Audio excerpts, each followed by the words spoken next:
Você adora fisiculturismo, mas isso ninguém conta pra você. Eu acho que o fisiculturismo enquanto esporte teve uma popularização muito grande nos anos recentes, até muito pela ascensão de figuras como Renato Cariani, Chris Bumstead, Ramon Dino, e também o maior consumo do conteúdo da vida dessas pessoas. E eu acho muito justificável, eu mesmo já gostei muito de fisiculturismo, hoje gosto um pouco menos, ainda acompanho, mas eu consigo entender que é um esporte muito atrativo, mas é um esporte que vende uma ilusão. E por que eu falo que vende uma ilusão? Existe um argumento muito comum no meio dos atletas aí, que os hormônios são, por exemplo, a cereja do bolo. Quando na realidade, os hormônios eles não são a cereja do bolo. Muitas vezes, eles são o bolo inteiro. Você tem, recentemente, o Lucas Fiuza, ele tem feito críticas, né? Eu considero as críticas dele meio como uma figura de linguagem, uma hipérbole, que ele exagera muito, mas eu entendo e compreendo a mensagem que ele quer passar. E qual é a mensagem? De que os atletas de fisiculturismo, ou fisiculturismo não tem nada especial. Basicamente, são pessoas com genética super privilegiada, tomam hormônio, conseguem tolerar bem os colaterais e, consequentemente, por isso são competitivos. E não que exista uma meritocracia e que o cara é super esforçado para ter aquele resultado. Eu não tô dizendo que todos os atletas são assim, mas o que eu quero dizer para vocês é que no fisiculturismo não é a força de vontade e a disciplina que são determinantes. E eu falo isso até meio que por conhecimento de causa, porque quando eu comecei a emagrecer, eu consumia basicamente conteúdo de fisiculturista. Então eu acompanhava os vídeos da Forfeit Club, via as rotinas dele, então essa era a minha fonte de informação. As fontes de pesquisa que todo mundo tinha, o fórum Hipertrofia, você tinha também os conteúdos online aí dos atletas de fora do Brasil, planilhas de treino do Dorian Yates, a enciclopédia do fisiculturismo do Arnold Schwarzenegger. Então eu li todos esses livros e basicamente com esses conteúdos eu acreditava que eu poderia ter um corpo de atleta se eu me dedicasse da mesma forma que um atleta se dedicava. E durante a época da minha primeira formação na faculdade de educação física, que foi depois de eu emagrecer 40 quilos na realidade, né? Eu acordava 5 horas da manhã para fazer cardio em jejum antes de ir para a faculdade, porque era isso que eles falavam que funcionava. Eu treinava todo dia,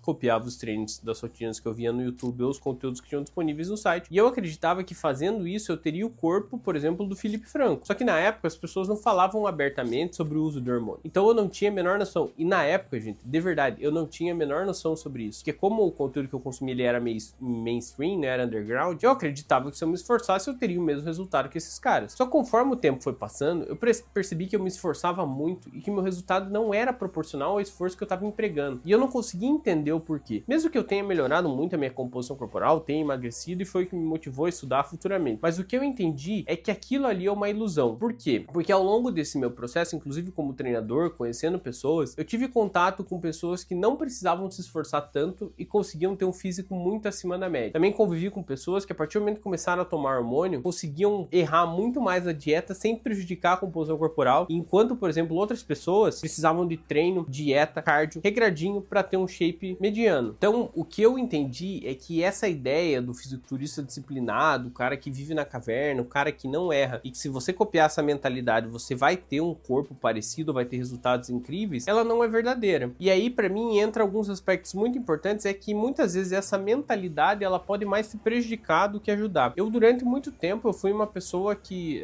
não conseguia conviver muito bem com os outros, principalmente nessa época, porque eu não conseguia ficar com quem não estava se alimentando direito, todo mundo que comia coisas fora da dieta me incomodava, e eu percebi que eu fazia isso muito mais por essa ideologia de ser essa pessoa que não erra. Só que quando eu comecei a me questionar para onde isso estava me levando, eu percebi que eu acreditei numa ilusão. Eu nunca teria o corpo de um fisiculturista porque eu não tenho a genética para ser um fisiculturista. Eu poderia tomar hormônios, o máximo que eu conseguiria seria subir em campeonatos regionais, e não sei nem se minha genética me permitiria ganhar. Só que para fazer isso eu ia agredir muito a minha saúde. E o fisiculturismo, ele, não sei se é a proximidade ou se é a tua ilusão de que você performa igual um atleta, porque você olha o cara fazendo supino, você vai e faz o supino, às vezes faz até mais pesado que um atleta. Você vê o cara fazendo cardio em jejum, você vai lá e faz o cardio em jejum, então você acredita que se você fizer o que ele faz e tomar o que ele toma, você pode ter resultados parecidos, quando na realidade a genética vai desempenhar um papel fundamental, isso seja para resultados de baseline padrão do cara, ou seja para resposta a colaterais e a responsividade ao hormônio. E por que eu falo que é uma ilusão? Porque quando você pega outras modalidades, por exemplo,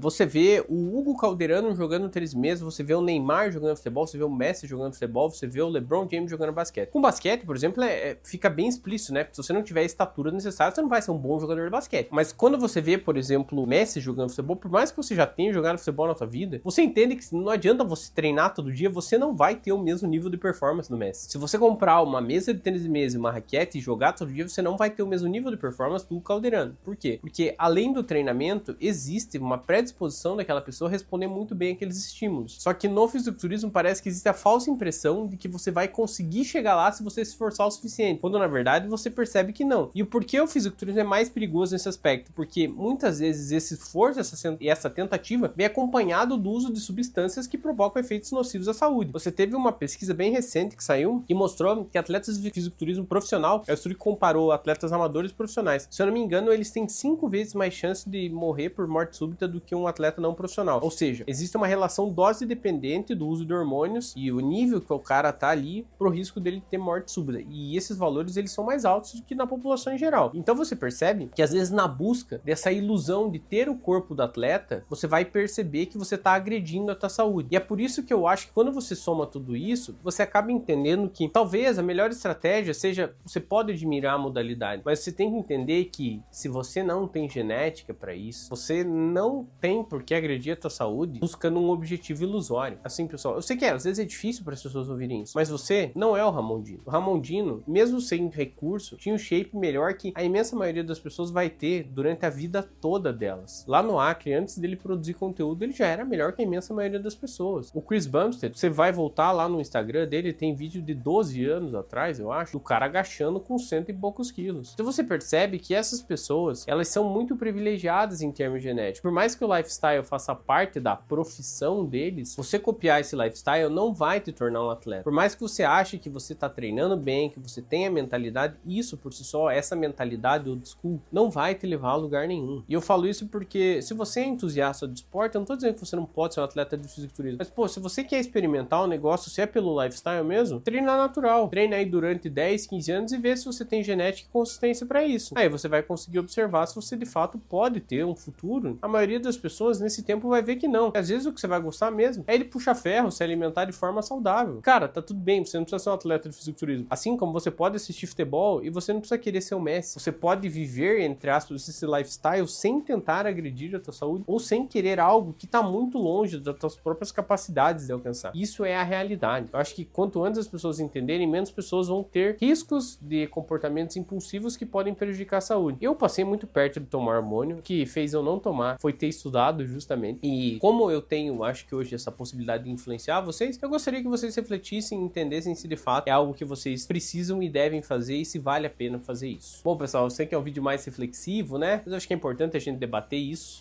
Muito obrigado pela atenção de vocês. Treinem, se alimentem bem e estudem. Um abraço, Lucão, e até o próximo vídeo.